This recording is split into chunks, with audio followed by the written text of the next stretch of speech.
Thank you, Madam Toastmaster. John, congratulations on getting through speech number 8. This particular speech is a speech about using visual aids, which can be an enigma from time to time. The manual says that the speaker is to present a speech that uses 2 or more visual aids. The visual aids selected must be appropriate for the message and the audience and be displayed correctly with ease and confidence.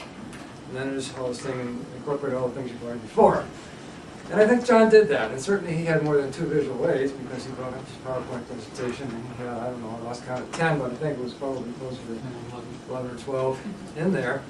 And certainly they were appropriate, not only to his topic, but to the audience, and they were certainly things that we all could relate to very, very readily.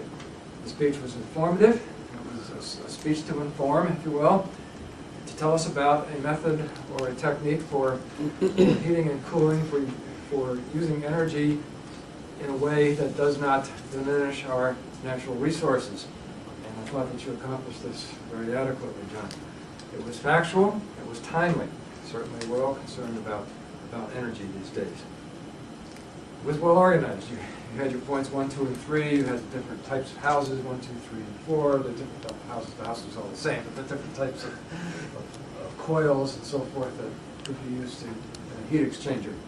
So the details, this can be a very detailed speech and could have easily put us to sleep, but it didn't, because you made it simple. You put the basic facts up there with drawings that we could easily comprehend, and then I go away with a visual picture in my mind of how a heat exchanger works. And if you tried to do that without the visual aids, of course it wouldn't work very well. So I thought that you did all that very well. A couple of things that can help you the next time you have to give this sort of speech. First of all, I think you learned very quickly that you really need to get the show loaded before you get up there. Take the time during the transition when the Toastmaster is speaking about what's coming up and what just happened and what's coming up. And that would have saved you some time because you were up here sweating the load, hoping that the timer did not start the clock while the PowerPoint was coming up. And even as it was, you started your speech before it was all the way up and took a chance it would be there when you needed it, and you were fortunate it was. The other thing is, I thought you were a little stiff up here at the lectern. I think that's because you were basically reading your talk. I don't think you needed to do that. Bullets, perhaps, heat exchanger, closed coil, open coil, that's all you needed. You didn't need paragraphs because you already know about this. And you can look at the picture and describe it.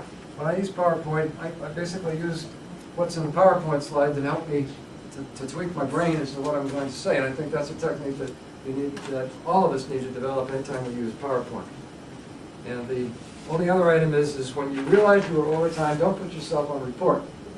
You're going to get put on report by the Toastmaster or the timer eventually that is saying you were over time. But you called attention to the fact that you were over, and then we sort of, well, okay, well, maybe we shouldn't listen anymore.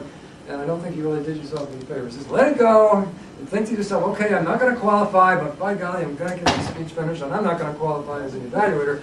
Well, shut up. So outstanding job. Look forward to speech number 9.